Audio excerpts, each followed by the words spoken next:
City of Gears. Sup, nerds? It's Tom. I'm Aaron, and he's Wes. We're talking about the City of the Gears. No retake. Gray Fox games.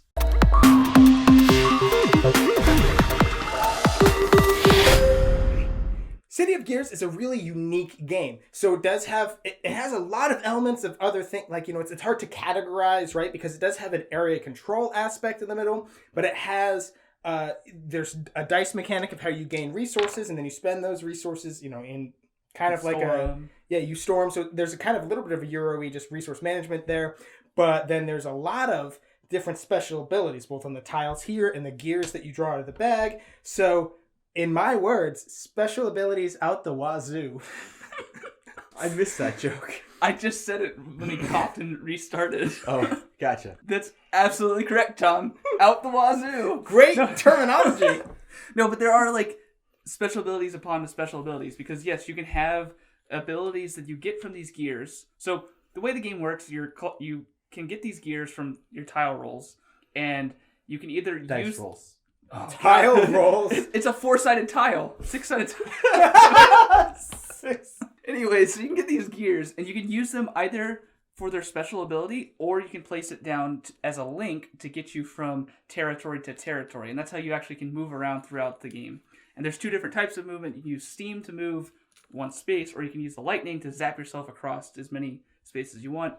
And then it comes down to when you're on those places, you can activate the special abilities on those areas, but only at the very beginning of your turn before you take any other actions. So that's one thing that's kind of hard to grasp at first, is okay, so I want to control this area, or at least have presence there, so that I can use that territory, but only at the beginning of my turn. So, but there are a lot of ways to get more tokens or score points or move things around and really affect the rest of the board state. I do feel like it's a game, so the game ends once the last of the 9 grid tiles have been flipped face up, and then you put in the opening day tiles or gears into the bag, and when 3 of those come out, the game's over. Mm-hmm. But that can make the game over really, really quickly.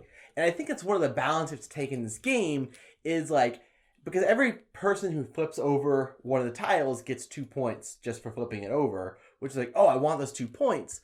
But also, if you end the game too soon, you haven't done anything yet. So it's almost that balance of I want the 2 points and I want to progress the game, but also I want to just do other things on my turn and get more guys onto the board and unlock more points. So in some games we played, the games were really long, we did all kinds of stuff. We played some games where it was over really quick. Because you flip that 9th tile and then you place these in there. And so say I draw one out on my turn, I'm going to draw a gear. I draw this white one. Okay, well, we're a third of the way there. I have to draw a new gear to replace it and draw another white one. And you're oh, crap. Well, now everybody's scared to draw any more gears. But if they do, you could just trigger end game and it'd be a really quick game. What are you looking at me for? At the end of the game, you're going to add up all the points from the territories you actually have. This is where the real area control comes in. Each of your guys is worth 1 point of strength, and then each of the gears you have connected to it counts towards it. So whoever has the most there will score the victory points listed on it. There's a little gear icon that shows the points. So you'll get those. You'll get points that you've collected from other things, the points that you've collected from flipping this over, and you just hopefully have the most points. And then you add them together, and then you compare them to the other people's. Ongoing train wreck aside, the game is really good. I think that the production quality came out pretty solid. The only thing I would say is the boards are ever so slightly busy. It fits the steampunk theme with all these gears and everything, and I love that they're die cut like that. That's great. But glancing at the board, it's especially because it's all special abilities, so it's all text you have to read. Mm-hmm. It's not super easy to just look out and just see the information. Yeah, and if you're sitting on the opposite end of the table, everything's upside down for you. And you're what does this location do again? Yeah, and I will say that with mentioning the steampunkness of it, if you're into steampunk, the artwork of this game is going to be an A+ for you. I'm not into steampunk, and typically I'm almost turned off a little bit about steampunk themed games, but I didn't get that at all from this game. I wasn't all oh, it's steampunk and there's zeppelins and people wearing top hats and goggles. Like, this is weird. Like, we're just robots in here. Yeah, I feel like they did a really good job balancing like steampunk and gears and that griminess with like people who aren't super into that still being happy with it. Who's wearing top hats and goggles? That's steampunk generic. But nobody's...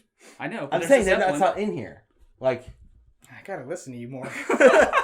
That's steampunk 101. You have to wear a top hat and a monocle. and goggles. Well, he's got a monocle, right? No, he doesn't even... He has nothing. He has a top hat and goggles. Oh, there Well, I'm on the topic. The only other negative I really have is some of the iconography in the game. So, like, every person or every color has an icon to go with it. Like, blue has these little eyes because they're future vision technology. Green has these little gold... G. Yeah. It's a G. It's a C. Symbol. It's C. But... Yellow and red, though. Yellow has a gear and red has, like, steam.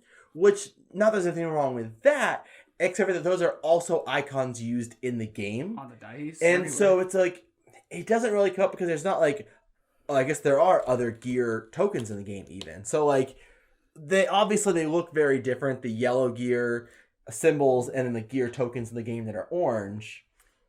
You wish they would have came up with new. And there's the cloud one too. Yeah, but it's still like, well, because like this is a cloud symbol on the red dice and my thing is a cloud on a red token. Yeah. You know, It works. It doesn't really affect the gameplay at all. I think they could have picked different symbols there. Just come up with more icons. Yeah.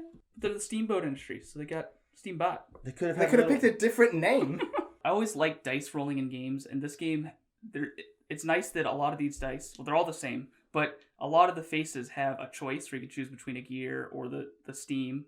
I guess it's the only choice of these two. But you can get things, these gear tokens that will affect what you get off of these. So some of them can like double them, or you get both. You can get the gear and the steam. Mm-hmm. When we get to opening day, once these 4 have been put in there, you unlock a 4th die. So now you're rolling more die. You're collecting all kinds of stuff. You can also collect a lot of tokens just from these abilities. So like you can roll your dice, be like, okay, I'm going to spend this 1 die to activate this area, which is going to give me a bunch of tokens. And now I'm going to use all these tokens to do more actions, and then store up some tokens for later actions. So like there's a lot of like comboing. Yeah, comboing. That's the best word for it. And we haven't even talked yet about how the linking of activating things go. So like as you control things and you can like trace your path, if you activate the ability on one tile, once per round you can then chain reaction, and every single tile has a chain reaction ability. That's how I'm gonna activate this ability and then get all of these things from these other things in the chain reaction, which you can build some really, really sweet combos like Aaron was saying doing that. That's what I was trying to get to, yeah. Yeah, I just said it there. He's just too drunk. Yeah, I'm going to highly recommend that if you do like area control style games, this is kind of one that fits in there really well. It's very modular. There's so many extra tiles. Like every time you play this game, there's going to be new things going on, new areas to take over and use those abilities. Like it's a lot of fun. And, one other thing that I thought was really cool is you can give up victory points to unlock an extra guy, so you have more presence on the board. But you have to give up points mid-game to do that. It's definitely a great game. I love the combination of like drawing things out of the bag and rolling dice, and like having the ability to have extra abilities down here instead of claiming more spots on the board.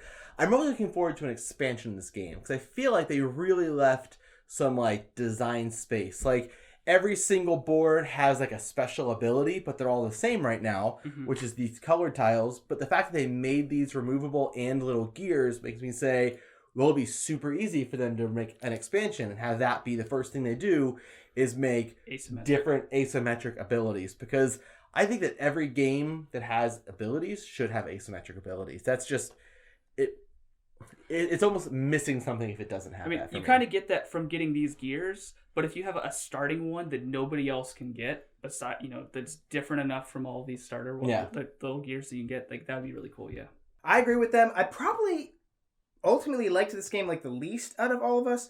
There's a lot of good stuff here, right? I like area control. I like all the special abilities.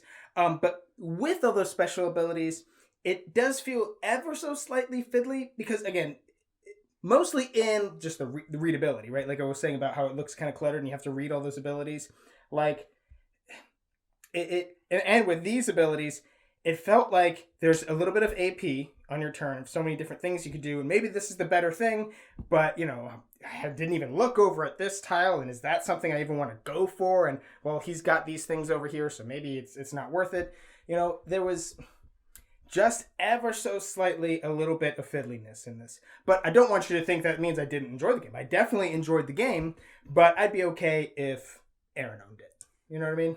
And I do think it's fiddliness that, like, it's not like, oh, well, this made it fiddly. It's like the fiddliness is built into the game. So it's something they were almost going for with it. Well, the fiddliness is mostly me, right? Like, if I played the game a lot, I wouldn't have that fiddliness because I would know everything. So it's more of a problem of me playing the game. My interaction with the board was fiddly. For other people, they'll pick it up like that, no problem. And that's totally fine. But just for me, that was how I was viewing it, Smarter people. Oh, right. So if you are someone whose intelligence is higher than Tom's, you should definitely click the link down below and buy yourself a copy of this game. Either way, subscribe to our channel so you'll never be bored. City of Gears. Sup, nerds? It's Tom. I'm Aaron, and he's Wes. We're talking about the City of the Gears. No retake. Gray Fox games. Was Let's terrible. go. Perfect. What are you talking about? We said all the things we needed to I say. didn't say a single word. Exactly. That's the best part.